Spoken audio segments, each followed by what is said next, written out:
میں نے اپنی پچھلی ویڈیو میں انصاف پہ بات کی تھی. میں نے کہا تھا انصاف کیا چیز ہوتی ہے, وہ کیوں نہیں ملتی اور کیسے انصاف کیسے ملے گا. اور اس میں نے کہا تھا کہ جو عدالتی نظام ہوتا ہے صرف وہی انصاف نہیں ہوتا. عدالتی نظام کو ہم ریٹریبیوٹیو جسٹس کہتے ہیں. اس کا مطلب یہ ہے کہ جو غلط کام کیے ہوتے ہیں کسی نے, اس کی ان کو کیسے سزا ملتی ہے یا پنشمنٹ, یا ان کو اس کا کیسے اس کے لیے اکاؤنٹیبل ٹھہرایا جاتا ہے. لیکن اس کے علاوہ ایک ڈسٹریبیوٹیو جسٹس کا کانسیپٹ ہے, جس کا مطلب یہ ہے کہ جو معاشرے میں, ملک میں جو ہم کہتے ہیں ریوارڈز ہیں, جو اچھی چیزیں ہیں, مثلاً روزگار ہے, مطلب جاب کے مواقع ہیں, تعلیم, صحت ہے, اس کے علاوہ دولت کی تقسیم ہے, یہ کیسے ہوتی ہے, یہ کس کو ملتی ہے, اور اس کو تقسیم کرنے کا کیا سسٹم ہے. اور اس کے علاوہ جو بوجھ ہوتے ہیں, مطلب جو برڈنز ہوتے ہیں سوسائٹی پہ, جیسے کہ خطرناک کام کرنے والے ہیں, جو محنت طلب کام ہوتے ہیں, جو ناپسندیدہ کام ہوتے ہیں, جو ایک بڑی بڑی ذمہ داریاں ہوتی ہیں, وہ کس پہ ہیں, اس کی ڈسٹریبیوشن جو ہے وہ کیسے ہو رہی ہے. تو اس کو ڈسٹریبیوٹیو جسٹس کہتے ہیں. اور یہ دونوں جو ہیں ان کا آپس میں بہت گہرا تعلق ہے, کیونکہ جب آپ کی ڈسٹریبیوٹیو جسٹس جو ہے وہ اگر غلط ہے اور وہ نہیں لوگوں کو مل رہی, تو اس کا گہرا تعلق ہے ریٹریبیوٹیو جسٹس سے. مطلب جب وسائل کی اور دولت کی تقسیم غلط ہوتی ہے تو اس کے رزلٹ میں پھر جرائم بھی زیادہ ہوتے ہیں اور بھی بہت سے نقصانات ہوتے ہیں. جان رالز جو ایک مفکر ہیں, انہوں نے یہ کہا ہے کہ کسی بھی معاشرے کی جرأت یا سالیڈیرٹی اس بات پر منحصر ہے کہ اس معاشرے کے لوگوں کو کتنا اعتبار ہے کہ ان کے ساتھ منصفانہ سلوک کیا جا رہا ہے. جب ان میں سے کچھ لوگ یا کوئی گروپس جو ہیں وہ یہ محسوس کرنا شروع کرتے ہیں کہ ان سے غیر منصفانہ سلوک کیا جا رہا ہے اور ان کو ان کے ڈیو جو ریوارڈز ہیں وہ نہیں مل رہے, یا ان پہ بوجھ زیادہ ڈالا جا رہا ہے, تو اس سے پھر سماجی انتشار کی بنیاد پڑتی ہے. اور جب خاص طور سے ادارے سسٹمیٹیکلی اور پلان طریقے سے کسی بھی ایک گروپ کو یا ایک گروہ کو سائیڈ لائن کرنا شروع کرتے ہیں, یا ان سے ایک خاص طور سے غیر منصفانہ سلوک کرتے ہیں, تو پھر اس سے لوگوں کے ذہنوں میں اور لوگوں کے دل و دماغ میں غصہ اور فرسٹریشن پیدا ہوتی ہے, اور اس سے مزاحمتی تحریکیں جنم دیتی ہیں جو ان اداروں کو اور اس پورے نظام کو بدلنے کی کوشش کرتی ہیں. اور اس وقت اگر ایسے قوانین ہوں جو ان ایکشنز کو, مطلب ان لوگوں کو جو ان مزاحمتی تحریکوں میں حصہ لے رہے ہیں, اگر وہ اس کو جرم قرار دیں اور ان لوگوں کو مجرم بنا کے ان کو سزائیں دیں, تو پھر اس سے پورے معاشرے میں ایک اپہیول ہو سکتا ہے, بھونچال آ سکتا ہے, ایک بہت ہی افراتفری کی سچویشن پیدا ہو سکتی ہے, یہاں تک کہ وہ معاشرہ اور ملک اس کی سلامتی خطرے میں پڑ سکتی ہے. میں آپ کے سامنے چند مثالیں رکھتی ہوں اور پھر آپ غور کریں کہ ان کو آپ کس نظر سے دیکھتے ہیں. مثلاً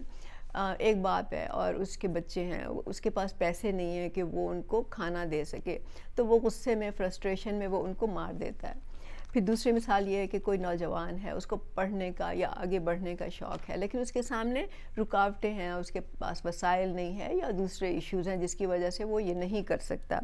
پھر اگر آپ یہ دیکھیں کہ غریب لوگ ہیں, وہ ان کے پاس نہ گیس ہے نہ بجلی ہے, تو آخرکار وہ کیا کرتے ہیں کہ وہ غیر قانونی طریقے سے درخت کاٹتے ہیں اور اس کی لکڑی جو ہے وہ اپنے لیے استعمال کرتے ہیں. پھر ایک مثال ہے کہ اقلیتیں ہیں جس کسی بھی معاشرے میں, ان کے ساتھ تعصب کیا جاتا ہے ان کے خلاف, اور ان کو آگے بڑھنے کے مواقع نہیں دیے جاتے. اور آخری مثال میں یہ دوں گی کہ جو پاکستان میں بھوک کا مسئلہ ہے, مطلب 50% بچے سٹنٹڈ ہیں, ان کو پوری طرح سے غذا نہیں مل رہی, اور پوری دنیا میں تو ہر چوتھا بچہ جو ہے وہ بھوک کا شکار ہے. تو ان مسائل کو آپ کس اینگل سے دیکھتے ہیں؟ مطلب کیا یہ صرف سماجی مسائل ہیں, کیا یہ معاشی مسائل ہیں, یا ان کو آپ انصاف کی نظر سے دیکھ سکتے ہیں, انصاف کے لینس سے یا انصاف کے پرسپیکٹو سے آپ اس کو پرکھتے ہیں یا جانچتے ہیں؟ تو یہ بہت امپورٹنٹ بات ہے, کیونکہ یہ ساری چیزیں جو ابھی میں نے آپ کو بتایا, یہ ان کا تعلق ڈسٹریبیوٹیو جسٹس سے ہے. مطلب ان لوگوں کے پاس ان کے سامنے رکاوٹیں ہیں یا ان کی پہنچ ان وسائل تک نہیں ہے. تو آخر کار کیا ہوتا ہے کہ یہی جو آپ کے سامنے جو میں نے مثالیں رکھی ہیں ڈسٹریبیوٹیو انجسٹس کی، یہ جرائم کو جنم دیتی ہیں، اور اس سے لوگ جو ہیں وہ فرسٹریٹ ہو کے، جیسے میں نے بھی پہلے بھی کہا کہ وہ خود بھی ذہنی انتشار کا شکار ہوتے ہیں، اور اس کے نتیجے میں پورا معاشرہ جو ہے وہ انتشار کا شکار ہوتا ہے۔ تو انصاف کا جو کانسیپٹ ہے وہ بہت وائڈ ہے، اور یہ بھی بات یاد رکھیں کہ وقت کے ساتھ ساتھ انصاف کا کانسیپٹ جو ہے وہ بدلتا بھی رہا ہے۔ مطلب ایک زمانہ تھا جب ہم سمجھتے تھے کہ غلامی جو ہے وہ ٹھیک ہے، انسانوں کو منڈیوں میں بیچا جائے جانوروں کی طرح تو وہ ایکسیپٹیبل ہے، لیکن ظاہر ہے کہ اس وقت ہم اس کو بہت ہی بڑی ناانصافی سمجھتے ہیں۔ تو اس لیے جب آپ اپنے ارد گرد دیکھتے ہیں اور یہ دیکھتے ہیں کہ کوئی غلط کام کر رہا ہے، تو آپ صرف اس کے غلط کام کو نہیں دیکھتے، اس کے پیچھے جو عوامل ہیں ان کو بھی دیکھتے ہیں، کیونکہ جب تک ہم یہ نہیں دیکھیں گے ہم لوگوں کو صرف سزائیں دے کے معاشرہ صحیح نہیں کر سکتے۔ تو اس لیے ہمیں ہر چیز کی گہرائی میں جا کے دیکھنا ہوتا ہے، اور اسی لیے اب تو جو ترقی یافتہ ممالک ہیں ان میں جو کرائم ہوتے ہیں، اب ظاہر ہے کہ میں ہر ایک کرائم کو جسٹیفائی نہیں کر رہی، لیکن بہت سے کرائم ایسے ہوتے ہیں جو کہ ان کی جڑ جو ہوتی ہے وہ سوشل اور اکنامک سسٹم میں ہوتی ہے، مطلب سماجی اور معاشی نظام میں ہوتی ہے، اور جب تک آپ اس کو ٹھیک نہیں کرتے آپ انصاف بھی نہیں کر سکتے، اور یہ جرائم جو ہیں یہ کنٹینیو رہتے ہیں۔ جیسے میں نے پہلے بھی کہا کہ اگر ایک طبقہ جو ہے وہ تمام وسائل پر کنٹرول کر لے، تمام اپرچونٹیز اس کے سامنے کھلی ہوں، جبکہ ایک دوسرا طبقہ جو ہے اس پہ تمام بوجھ ڈال دیا جائے، تمام برڈن ڈال دیا جائے، تو ظاہر ہے کہ اس کا نتیجہ جو ہے وہ اچھا نہیں ہوگا، اس سے معاشرے کی، ملک کی بنیادیں کھوکھلی ہو سکتی ہیں۔ اور یہی پرابلم ہے پاکستان میں، ہم جو دیکھ رہے ہیں کہ ملک کے وسائل پر، تمام اپرچونٹیز پر ایک چھوٹے سے طبقے نے کنٹرول کیا ہوا ہے، جبکہ جو محنت طلب کام ہیں، جو خطرناک کام ہیں، جو ناپسندیدہ کام آپ جن کو کہتے ہیں، جس میں کہ مطلب جو لوگ فیکٹریوں میں کام کرتے ہیں، جو لوگ فزیکل لیبر کرتے ہیں، پھر جو لوگ سیکیورٹی اداروں میں ہیں، وہ چاہے پولیس ہے چاہے فوج ہے، ان میں جو لوگ فرنٹ لائن پہ جا کے لڑتے ہیں اور پھر اپنی جانیں دیتے ہیں، وہ سارے ایک خاص طبقے سے ہیں، وہ اس لیڈ کلاس سے نہیں ہیں جو آپ کے تمام ریسورسز پہ کنٹرول کر رہے ہیں۔ تو یہ ساری جو ڈسٹریبیوشن ہے اس کی، یہ پوری کی پوری اس وقت لاپ سائیڈڈ ہے، مطلب یہ کہ یہ ایک طبقے کو فیور کر رہی ہے، اور ملک کی بہت بڑی آبادی جو ہے وہ اس کا تمام تر بوجھ اٹھا رہی ہے۔ اسی طرح ٹیکس کا نظام بھی آپ دیکھ لیں، تو اس بات پہ سوچنے کی ضرورت ہے۔ اچھا، ایک جو اور بات ہے وہ ہمیں یاد رکھنی چاہیے کہ انصاف کا جو تعلق ہے وہ خیرات سے بالکل نہیں ہے، مطلب خیرات دے کے، کسی پہ ترس کھا کے، کسی کی ضرورت پوری کر کے آپ انصاف کا نظام قائم نہیں کر سکتے۔ جو نا انصافیاں ہو رہی ہیں لوگوں کے ساتھ، اس کا مداوع آپ نہیں کر سکتے، کیونکہ انصاف کا جو نظام ہے وہ انسانی برابری پہ اس کی بنیاد رکھی جاتی ہے، اس کا تعلق یا اس کا ایک بڑا جو کمپوننٹ ہوتا ہے وہ انسان کا وقار اور اس کی عزت نفس ہوتی ہے۔ تو اگر جب آپ کسی کو خیرات دیتے ہیں تو آپ اس کی ایک وقتی طور پہ اس کی ایک ضرورت پوری کر سکتے ہیں، لیکن وہ ڈیفینیٹلی انصاف کے زمرے میں بالکل نہیں آتا، کیونکہ آپ نے اس نظام کو نہیں بدلا۔ جبکہ خیرات جو ہے اس میں آپ کو معلوم ہے کہ لینے اور دینے والا کبھی برابر نہیں ہو سکتے، لینے والے کا ہاتھ ہمیشہ نیچے ہوتا ہے، اس کا سر ہمیشہ جھکا رہتا ہے، اور اس کی عزت نفس جو ہے وہ مجروح ہوتی ہے، اس کا سیلف کانفیڈنس ایروڈ ہوتا ہے۔ تو ان دونوں کو آپ الگ سے دیکھیں، مطلب دے آر ناٹ ریلیٹڈ، اور اس سے ہمیں یہ خوش فہمی نہیں ہونی چاہیے کہ اگر معاشرے میں لوگ جو ہیں بہت زیادہ خیرات دے رہے ہیں، بہت زیادہ فلاحی کام کر رہے ہیں، تو وہ اس ناانصافی کا مداوع کر رہے ہیں جو کہ نظام نے، سسٹم نے پیدا کی ہوئی ہے۔ دس از ناٹ ٹرو، یہ بالکل صحیح نہیں ہے، اور آپ کو اس پہ غور کرنا چاہیے۔ جب معاشی اور سماجی انصاف نہیں ہوتا تو اسے صرف ایک فرد کا یا چند افراد کا یا کچھ لوگوں کا نقصان نہیں ہوتا، بلکہ اسے پورا معاشرہ، پورا ملک سفر کرتا ہے۔ وہ کیوں؟ وہ اس لیے کہ جب لوگوں کے پاس وسائل نہیں ہوتے تو ہم ان کی صلاحیتوں سے بھی